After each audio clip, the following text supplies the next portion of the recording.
ମୁଁ ଶ୍ରୀ କ୍ଷମାନିଧି ସାମଲ ପୂର୍ବତନ ସରପଞ୍ଚ नुआपड़ा। देखु नूतन सरकार आसी नूतन आशा संचार हो लोक मध्य जो आज एत भिड़ आप देखुं ब्राह्मणी ब्लॉक गण संग्राम समिति जो आह्वान दे देखुं आमर आली ब्लॉक 11 पंचायत एवं एटी जो मिसिकी 21 पंचायत जो आंदोलन करुच्ची किभली भाव में लोक मन उत्साह ये उत्साह एवं नूतन सरकार आम आशावादी। आमर प्रस्तावित ब्राह्मणी ब्लॉक गण संग्राम समितिर आवाहक श्री अभिमन्यु मल्लिक आज आज्ञा आमर जो कार्यक्रम ये हूँ ब्राह्मणी ब्लॉक गण संग्राम समिति तरफ आयोजन कराई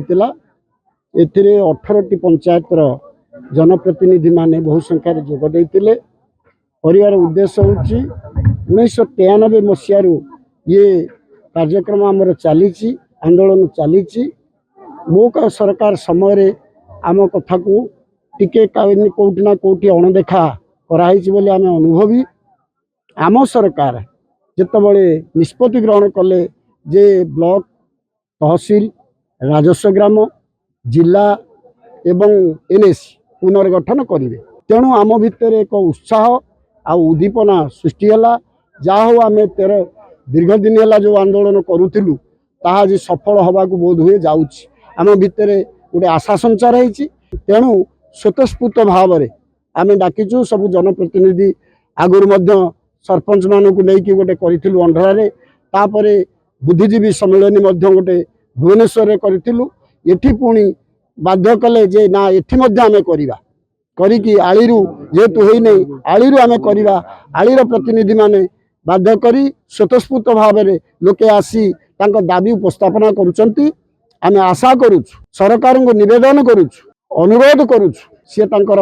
वचन रक्षा करेंगे एवं आमको आमर हक दवापाई अनुकूल वातावरण सृष्टि करेंगे और घोषणा करेंगे। मु देवेंद्र विश्वास पूर्वतन समिति सभ्य तरईपाड़ ग्राम पंचायत आम बर्तमान पटामुंडई ब्लॉक 7 और आली ब्लॉक 11 आम मैंने समस्ते पुराना जो ब्लॉक हेडक्वार्टर अच्छी आम ताजा निर्यातित निष्पेषित आम बर्तमान चाहूँ जे आमर गोटे नूतन ब्लॉक हो जो जहाँपाई संग्राम 1993 मसीह जारी अच्छी आम सरकार आसला जोटा बर्तमान मो सरकार आम सरकार रही आम सरकार जो घोषणा कर नूतन ये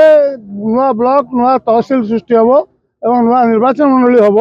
से आम आशा रखुचु आम सरकार आमर दाबी प्रति संवेदनशील भाव और आमर दाबी ग्रहण करेंगे।